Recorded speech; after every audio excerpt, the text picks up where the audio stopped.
अब सुनो एक और हदीस। यहां तक तुम परेशान हो चुके होंगे, इतने परेशान हो चुके होंगे कि कभी कब्रिस्तान की तरफ से गुजर रहे होंगे तो हुजूर फरमाते तुम कब्रों वालों को देख करके ये तमन्ना करोगे काश उसकी जगह मैं होता तो अच्छा होता, क्योंकि वो फितनों से बचकर चला गया, हमसे पहले चला गया, अब महफूज सोया है और हम रोजाना एक नए फितने का मुकाबला कर रहे हैं। ये कैफियत आएगी ईमान वालों पर। और इतना ही नहीं, और आगे अल्लाह के नबी सल्लल्लाहु तआला अलैहि वसल्लम फरमाते हैं मोमिनों पर जो शर का जमाना आएगा वो ऐसा होगा कि पूरी दुनिया में कुरान के सिर्फ लफ्ज बाकी रह जाएंगे, कुरान नहीं रहेगा, लफ्ज बाकी रह जाएंगे। और मुसलमानों में नमाजों से दूरी, ये सारी चीजें आ जाएंगी, कुरान तक इनके बीच में नहीं रहेगा, कुरान के लफ्ज रह जाएंगे। का मतलब यही है कि कुरान तो मौजूद है लेकिन कितनों के पास है। पास में होने का मतलब ये नहीं है कि पुट्ठे वाला पेपर वाला कुरान वो तो गले में भी लटका करके घूमो, उससे क्या होना है। जब कुरान ना पढ़ना आता है, ना समझ आती है और ना अमल करना आता है, तो क्या ये आज हालत नहीं है। कुरान कितने के पास, कितने लोगों के पास। मुझे अजीब वो मज़हका लगता है, लोग कव्वालियों में तो झूमते हैं और कुरान की तिलावत होती है तो इन्हें कुछ नहीं असर होता। उनको तो लगता है कब खत्म हो रही है, किरात कितनी लंबी कर रहे हैं मौलाना साहब, नमाज में लंबी किरात हो रही है। कुरान अल्लाह का कलाम है, तुम्हें समझ में आ रहा होता तो तुमको पता ही नहीं चलता कि रकात कब हो रही है। इक्का दुक्का जिसको कुरान होता होगा। तो अल्लाह के नबी सल्लल्लाहु अलैहि वसल्लम ने फरमाया एक जमाना इन पर आएगा कि इनके पास कुरान ही नहीं होगा। तो सहाबा डर गए, इतना शर आएगा इनके पास। हुजूर ने यह भी फरमाया चरवाहे लोग होंगे, कम जात के लोग होंगे, लेकिन बड़ी बड़ी इमारतें बनाकर सजा रहे होंगे, सब घरों की ज़ेबो ज़ीनत में लगे होंगे, आराइश में लगे होंगे। आज ये तो देखने को मिलता है। बल्कि ये भी फरमाया मेरे आका सल्लल्लाहु अलैहि वसल्लम ने कि वो बड़े बड़े तख्तों पर बैठकर हुकूमत भी करेंगे। वो सब अलामात आज देखने को मिलती है। हर छोटा बड़ा, बड़े लोगों की बात तो अलग है, एक छोटा सा आदमी भी आज सब इस ज़ेबो ज़ीनत में लगा हुआ है। मस्जिदें सजा दी जाएंगी और उसमें नमाजी नहीं रहेंगे। सब मस्जिदें मार्बल की हैं, सब मस्जिदों में कालीन है, तकरीबन मस्जिदों में एसी है, सब आरामदेह चीजें सब, लेकिन सजदा करने वालों के लिए मस्जिदें ढूंढ रही है, नहीं है। ये वो जमाना आएगा, नबी पाक ने जब ये फरमाया तो सहाबा इकराम रिदवानुल्लाहि ताला अलैहिम अजमाइन जो सवाल कर रहे थे। अब जाहिर सी बात है, अब मैंने इतनी अलामतें जो बताई, डर और खौफ लग रहा है कि नहीं लग रहा है? डर और खौफ है कि नहीं? क्या ऐसा जमाना आएगा कि लोग हमको मोमिन होने पर ताना देंगे? और इतना ही नहीं, हुजूर ने यह भी फरमाया कत्ले आम बढ़ जाएगा, हरज बढ़ेगा। लालच की बुनियाद पर 100 लोग होंगे तो 99 कत्ल हो जाएंगे, एक बच जाएगा। इतने ज्यादा कत्ले आम, मौतें ज्यादा होने लग जाएंगी। अब ये सब था जो शर का जमाना है। तो हजरत हुज़ैफा ने फरमाया या रसूल अल्लाह सल्लल्लाहु अलैहि वसल्लम, उस शर के बाद कोई खैर आएगा कि नहीं आएगा? हुजूर ने फरमाया हाँ आएगा। जब पूरी दुनिया में इस तरह का जुल्म आम हो जाएगा, अल्लाह इमाम मेहदी को पैदा फरमाएगा। ये खैर का जमाना होगा, ये खैर का जमाना होगा। हुजूर अकरम सल्लल्लाहु अलैहि वसल्लम फरमाते हैं फिर मेहदी को अल्लाह पैदा फरमाएगा और मेहदी पूरी उम्मत को जमा करेगा और पूरी दुनिया में सिर्फ एक कलमा गूंजेगा, ला इलाहा इल्लल्लाह मुहम्मदुर रसूलुल्लाह सल्लल्लाहु अलैहि वसल्लम। ये हदीस पाक मैंने पूरी सुनाई जो हजरत हुज़ैफा रज़ी अल्लाह तआला अन्हु से मरवी है।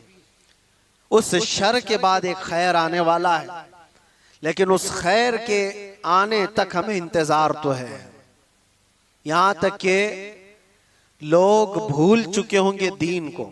नबी पाक सल्लल्लाहु ताला अलैहि वसल्लम ने इमाम मेहदी के ज़हूर से पहले जो चीजें हैं उसके लिए इरशाद फरमाया कि लोग दीन पूरा भूल चुके होंगे, कुरान इनके बीच में नहीं होगा, तब इमाम मेहदी आएंगे। दुआ तो हम ये करते ही हैं कि अल्लाह ताला इमाम मेहदी का जमाना अता फरमाए।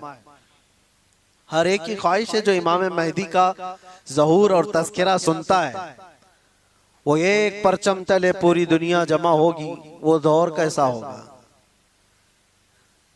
उस चीज के लिए तमन्ना तो सब करते हैं, लेकिन दुआ ये भी करो उस दौर के पहुंचने तक। ये जो शर का जमाना, ये जो फितनों का जमाना है, अल्लाह इसमें सब्र और इस्तिकामत अता फरमाए। जो इसमें से बचकर निकला वो ईमान वाला है। अजीज़ा ने गिराम वक़ार, आज के हालात में और हुजूर अकरम सल्लल्लाहु अलैहि वसल्लम ने यह भी फरमाया, ला तक़ूमुस्साअतु हत्ता यख़रुज 30 दज्जालून 30 कज़्ज़ाबन, यानी हुजूर फरमाते 30 के करीब दज्जाल आएंगे। वो जो काना दज्जाल है वो बाद में आने वाला है। वो हदीस वहीं तक खत्म नहीं हुई। हज़रत हुज़ैफा की जो हदीस है, फिर से शुरू से मैं आपको बताऊं। उन्होंने कहा हम कुफ्र में थे, जिहालत में थे, अल्लाह ताला ने इनाम फरमाया और हम खैर में आए, इस्लाम में आए। तो या रसूल अल्लाह, इस खैर के बाद कोई शर है? हुजूर ने फरमाया हाँ, उस शर आएगा। मैंने बताया शर। फिर इमाम में हज़रत हुज़ैफा ने पूछा उस शर के बाद फिर खैर आएगा? हुजूर ने फरमाया हाँ आएगा। इमाम मेहदी को अल्लाह ताला मबूस फरमाएगा, पैदा फरमाएगा। फिर हज़रत हुज़ैफा ने फरमाया वो खैर के ज़माने के बाद फिर शर आएगा? हुजूर ने फरमाया हाँ, इतना शर आएगा कि क़यामत आएगी और तुम रब से मुलाकात करोगे। ये आखिरी दौर है। यानी ये नहीं है कि इमाम मेहदी के दौर के बाद फिर सब कुछ सही हो जाएगा। वो ज़माना लिमिटेड टाइम का है, उसके बाद फिर शर आएगा और ऐसा शर आएगा कि पूरी रोए जमीन पर कोई कलमा पढ़ने वाला ही नहीं रहेगा। क़यामत ईमान वालों पर नहीं आएगी, इतनी बात याद रखो। पूरी रोए जमीन पर एक भी ईमान वाला होगा तब तक क़यामत नहीं आएगी। क़यामत सिर्फ और सिर्फ कुफ्फार और मुशरिकीन पर आएगी। क़यामत वो सबसे बड़ी आजमाइश। बहरहाल जिन आजमाइशों से हम आज गुजर रहे हैं, इसमें अल्लाह के नबी सल्लल्लाहु अलैहि वसल्लम ने फरमाया इस्बिरू, सब्र करो, सब्र करो। सब्र दो किस्म का है, सब्र अलल मसाइब, सब्र अलल मासी। मुसीबतों पर भी सब्र करना है, ये आसान है। जो बड़ा सब्र है ना, वो दूसरी किस्म का है। हुजूर पाक सल्लल्लाहु अलैहि वसल्लम ने फरमाया सब्र करो। सब्र, मशक्कत आई, मुसीबत आई, कोई इस तरह से घिर गया परेशानियों में कि निकलना मुश्किल है, ये सब इसको कहते हैं सब्र अलल मसाइब। मुसीबतों पर सब्र करना ये छोटा है। और बड़ा सब्र क्या है? ख्वाहिशाते नफसानिया और गुनाहों पर सब्र करना, ये बड़ा सब्र है। ये बड़ी आजमाइश है। दुनिया तुम्हारे सामने सब ओपन करके लाएगी, हर चीज खोल कर लाएगी। एक हदीस पाक ये भी, अल्लाह के नबी सल्लल्लाहु अलैहि वसल्लम फरमाते हैं फितने ऐसे जाहिर होंगे तुम पर, ऐसे जाहिर होंगे कि शाम में मोमिन होंगे, सुबह काफिर हो जाएंगे। सुबह मोमिन होंगे, शाम में काफिर हो जाएंगे। युस्बिहु मुमिनन व युमसी काफिरन, अल्लाह के रसूल सल्लल्लाहु अलैहि वसल्लम फरमाते हैं। और फितनों का ज़ुहूर ऐसा होगा, इतनी आजमाइशें कि हुजूर पाक सल्लल्लाहु अलैहि वसल्लम ये फरमाते हैं एक फितना दूसरे फितने को अच्छा करके दिखाएगा। ये अच्छी चीज है, यूज करने वाली चीज है। ये बहुत सारे लोग उन फितनों को बेहतर समझ करके उसमें मुलव्विस हो जाएंगे। ये सब क़यामत की निशानियों में। अब उन तमाम बातों के बाद हजरत हुज़ैफा रज़ियल्लाहु ताला अन्हु ने ये सवाल पूछा, या रसूल अल्लाह सल्लल्लाहु अलैहि वसल्लम, शर के बाद खैर आया, खैर के बाद शर, शर के बाद खैर, फिर खैर के बाद शर, लेकिन जब जब शर का जमाना आए आप हमें क्या वसीयत फरमाते हैं? जब जब शर का जमाना आए आप हमें क्या वसीयत फरमाते हैं? हुजूर पाक सल्लल्लाहु तआला अलैहि वसल्लम इरशाद फरमाते हैं, जो बंदा ये कहा जो कुरान की आयत में, इन्नल्लज़ीना क़ालू रब्बुनल्लाह, जिन्होंने ये कहा हमारा रब, कहते हो कि नहीं कहते हमारा रब? हुजूर फरमाते हैं फिर उस पर जम गया, फिर उस पर जम गया। इसके बहुत लवाजिमात हैं, ये बोलना आसान है। हमने ये कहा हमारा रब अल्लाह है, अल्लाह सबसे बड़ा है, अल्लाह सबसे बड़ी ताकत और मालिक है, ये कहा और उस पर जम गया। इसका मतलब है अपने हर शय में ये मानता है कि जो कुछ भी होगा वो अल्लाह की मर्जी से होगा, इस पर जमा रह गया। फिर दूसरी चीज हुजूर पाक सल्लल्लाहु अलैहि वसल्लम फरमाते हैं, वह आखिरत पर, आखिरी दिन पर अल्लाह से मुलाकात करने को सबसे ज्यादा यकीन रखता हो, इन शर के जमाने में वो महफूज रह जाएगा। दो ही बातें फरमाई हुजूर ने, एक अल्लाह पर यकीन रखा हो कि जो कुछ भी होगा मेरे रब की मर्जी से, और दूसरे आखिरत के दिन पर। यह बहुत अहम बात है। तुमको अगर यकीन हो जाए कि मुझे आखिरी दिन खड़ा होना है मेरे रब के हुजूर, फमन यअमल मिस्काल ज़र्रतिन खैरन यरा वमन यअमल मिस्काल ज़र्रतिन शर्रन यरा। इसका मतलब जानते हो, अल्लाह फरमाता है जो जर्रा बराबर, जर्रा बहुत छोटा होता है, ये हवा में जब उड़ती हुई चीजें हैं ना, उसमें बारीक जो सबसे बारीक चीज होती है उसको जर्रा कहते हैं। वो पकड़ में भी नहीं आती, जो हवा में दिखती है। कभी धूप में आप देखना धूल के जो जर्रे होते हैं उसको जर्रा कहते हैं। अल्लाह फरमाता है तुम अगर उस जर्रे के बराबर भलाई किए होंगे, कयामत के दिन अल्लाह वो भी सामने लाएगा, देखोगे तुम उसको, और उतनी बराबर बुराई करे होगे वो भी अल्लाह तुम्हारे सामने लाएगा। उस आखिरत के दिन पर अगर तुम्हारा यकीन हो तो फितनों के जमाने में बंदा बच जाएगा, बच जाएगा। अल्लाह की जात पर यकीन हो, आखिरत पर यकीन हो। मैं एक बात कहता हूं, हजरत महबूब इलाही के पास एक बंदा आया था, उनका मुरीद था। उसने कहा कि हुजूर इंसान है, ख्वाहिशात हैं, तमन्नाएं होती हैं, कभी कभार तो गुनाह करने की ख्वाहिश आती है, बहुत ज्यादा आती है, तो इतनी परमिशन तो होना चाहिए, थोड़ा बहुत गुनाह कर ले आदमी, इजाजत के साथ कर ले। करता तो है लेकिन पकड़ हो जाती है उस पे। उसने सवाल ये किया, कभी कभार गुनाह करने की परमिशन होनी चाहिए, इजाजत होनी चाहिए? आपने फरमाया हाँ होना तो चाहिए। ओ मुरीद तो फैल गया, हजरत ने कह दिया है अभी, लेकिन उन्होंने कहा दो शर्तें, दो शर्तें। उसने कहा जल्दी बताइए हजरत क्या शर्तें हैं वो? उन्होंने कहा गुनाह करना है, अगर बुराई करना है तो पहली शर्त ये है कि अल्लाह की सल्तनत से बाहर जाके करे। पूरी कायनात उसकी सल्तनत में है या नहीं? वलिल्लाहि मुल्कुस समावाति वल अर्द, कुरान में बेशुमार कई जगह पर अल्लाह ने फरमाया सारे आसमानों और जमीनों की बादशाहत अल्लाह की। लेकिन सुल्तानुल औलिया महबूब इलाही कहते हैं करना है तो ठीक है, एक शर्त तो ये है उसकी सल्तनत से बाहर निकल करके कर। कहा ये तो नहीं हो सकता, ये तो नहीं हो सकता, कहां जाऊंगा? जहां भी जाए वो उसकी बादशाहत है। लेकिन दूसरी क्या है? आपने फरमाया दूसरी ये है करना हो गुनाह तो उस वक्त करे जब तेरा रब सो रहा हो।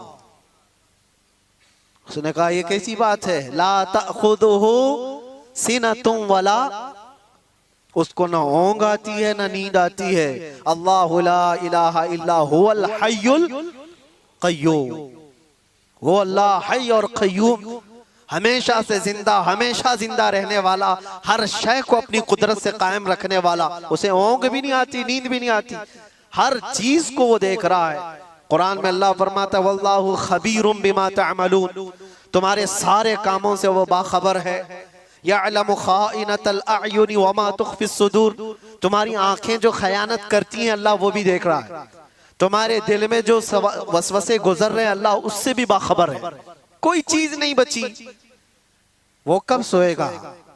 नहीं, सोने वाले खुदा पर तो हम ईमान ही नहीं रखते। सोने वाले खुदा पर हम ईमान नहीं रखते। वो कोई और होगा, 6 महीने सोता होगा, 6 महीने जागता होगा। मेरा रब ला ताखुदुहु सिनतुन वला नौम, नींद और ऊँघ का तो इधर गुजर ही नहीं है।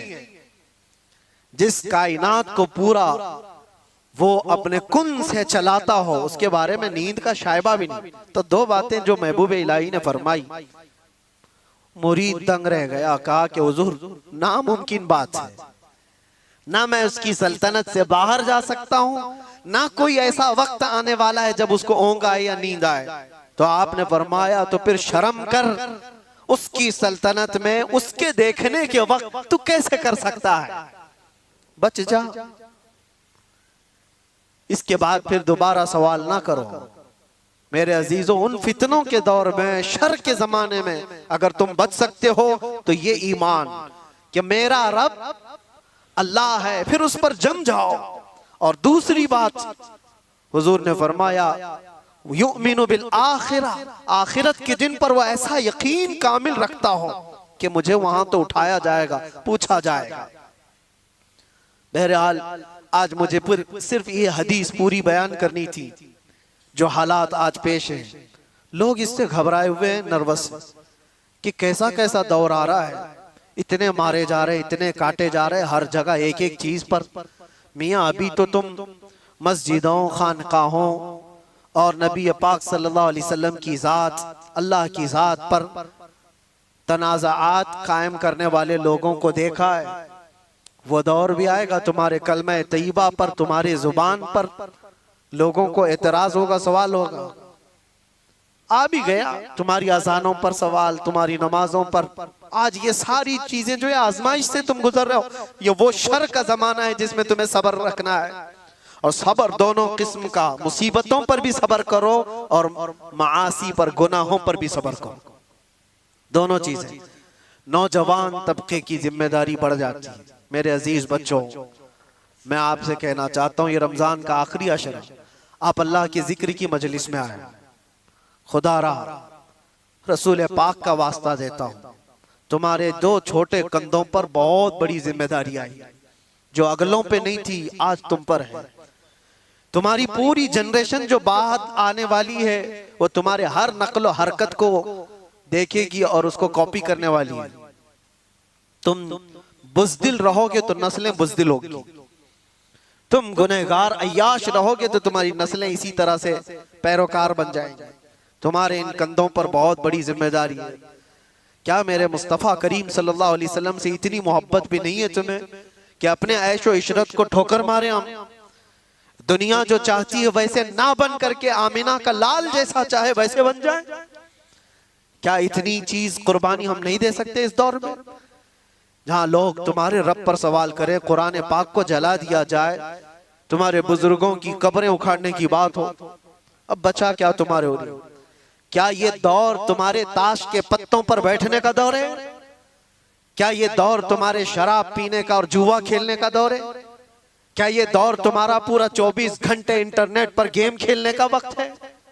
तुमसे सवाल होगा हर घड़ी के बारे में, हर लम्हे के बारे में सवाल होगा।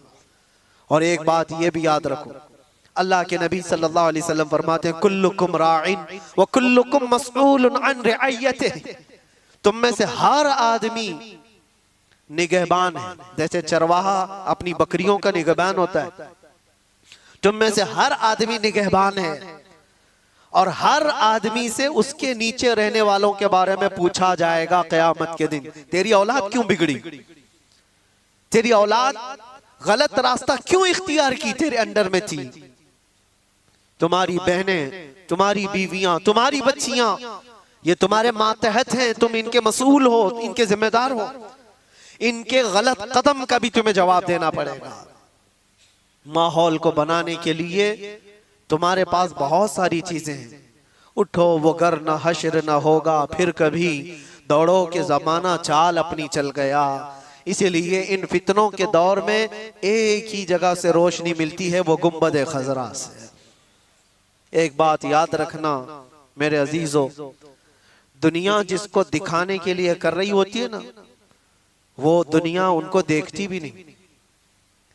जिसको दिखाने के लिए लोग कुछ चीजें कर रहे होते हैं, बहुत सारे लोग हैं, पूछा कि ये इतने नाक नक्शे ये सारी चीजें तेरे चेंज हो गया, होलिया बदल गया? कहा मैं फलां का फैन हूं, एक्टर का, एक्ट्रेस का, पता नहीं किसका किसका फैन है। उसी की तरह सब कुछ बनाना। लेकिन मैं उनसे पूछता हूं, जिसकी तुम नकलो हरकत कर रहे हो, जिसकी कॉपी कर रहे हो, क्या वो तुझे देख रहा है? क्या वो तुम्हें देख रहा है? वो देख करके कभी खुश हो रहा है? कभी तेरी खैरियत पूछा? लेकिन कसम रब्बे जुल जलाल की, पूरी कायनात के चप्पे में कहीं पर भी रहो, मेरे मुस्तफा के अखलाक पर जो अमल कर रहा है वो ताजदारे मदीना उसे देख रहे हैं, वो उसे देख भी रहे हैं और फख्र भी कर रहे हैं। और ये भी फरमाया बुजुर्गों ने, हुजूर की सुन्नतों पर चलने वाला, दुनिया के ताने बर्दाश्त करने वाला, लोगों की गालियां सुन सुन करके जीने वाला, लोग उसको दकियानूसी कहते हैं, फंडामेंटलिस्ट कहते हैं, पुराने ख्यालात का कहते हैं, सब तरह की चीजें बर्दाश्त करता रहा, लेकिन अपने होलियों को चेंज नहीं किया, अपनी तालीमात को नहीं चेंज किया, कुछ नहीं बदला। थका हारा गालियां खाकर जिस दिन उसका इंतकाल होता है, बुजुर्गों ने फरमाया रसूल पाक सल्लल्लाहु तआला अलैहि वसल्लम उसके कब्र में आने से पहले तशरीफ लाते हैं और मुनकर नकीर से कहते हैं, जरा आहिस्ता से सवाल करना, बड़ा थक करके मेरा गुलाम आ रहा है, मैं मरूं तो मेरे आका या मलाइका से कहना से कोई मत जगाना, अभी आंख लग गई है, जिंदगी गुजारो तो वो गुजारो। दुनिया के ताने इन फितनों के दौर में बर्दाश्त करना सीख जाओ। लोग तुम्हारे अखलाक पर उंगलियां उठाएं, तुम्हारे सच बोलने पर भी ताना होगा, तुम्हारे ईमान पर कायम रहने पर भी ताना देंगे लोग, तुम्हारी अच्छी बातों पर ताना देंगे कि इसकी जुबान तो देखो, मुल्ला बन गया, मौलवी बन गया, मौलाना जैसी बातें करने लग गया, ये ताने देने लग जाएंगे लोग। दो हदीस क्या नौजवान सुनाएगा, उसको कहते हैं अल्लामा बन गया, मौलवी बन गया है। ये दौर अल्लाह के नबी सल्लल्लाहु अलैहि वसल्लम ने हदीस पाक में फरमाया, इतना ही नहीं कि मौलवी मौलाना कहकर के ताना देंगे, ऐसा देखेंगे जैसे एक जिना करने वाले को देखा जाता है। ये हदीस है किताबुल मलाहिम वल फितन में, अबू नईम ने यह हदीस नकल फरमाई है। इसलिए मेरे अजीजों, उस दौर का मुकाबला करने के लिए, उस दौर के चैलेंजेस को आपको बताना ये जरूरी था, मैंने बताया।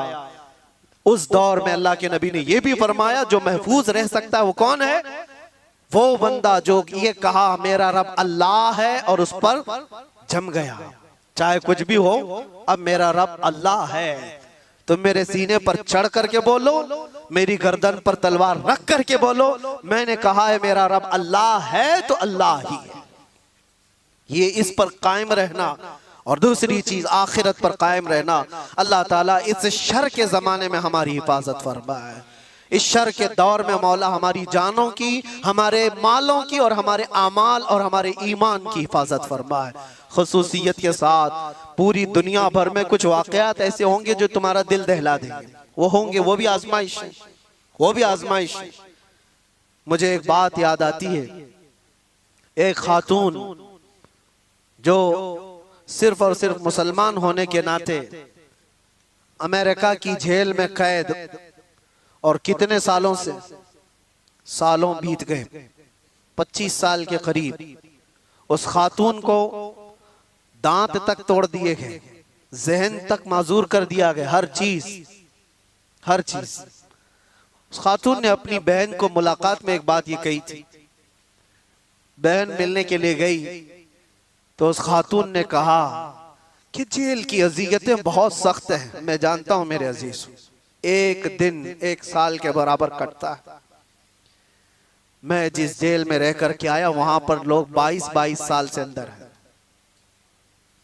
कितनों के घर उजड़ गए, खत्म हो गए, कितनों के घर वाले इंतकाल कर गए, वो आ ना सके, कितनों की औलाद बिखर गई, कुछ तो ऐसे कंप्रोमाइज करके रह गए कि अब हमारी जिंदगी का खात्मा इन्हीं चार दीवारों के अंदर है। कुछ बर्दाश्त न करते हुए रस्सियां लटका करके अपने आप को फांसी पर झूल गए। हालात बड़े सख्त, बहुत सख्त आजमाइश का दौर। एक खातून जो ईमान की बुनियाद पर, इस्लाम की बुनियाद पर कैद में गई, अजियतों पर अजियतें दी गई, इतनी अजियतें कि पैर फैलाने की भी जगह नहीं थी, इतनी छोटी बैरक दी गई। उसमें 20 साल कट गए हों। बहन ने एक बार पूछा